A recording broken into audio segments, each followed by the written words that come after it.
शिवार झालं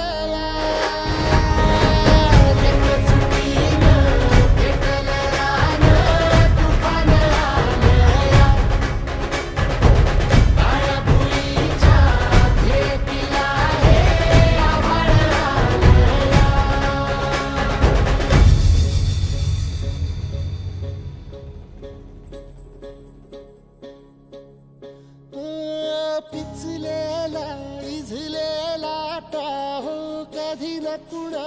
कळला तळमळलीस तू करपुनी हिरवा पदर तुझा जळला छळ केला पिढी जात तुझा ग उखडून वनराई अपराध किती झाले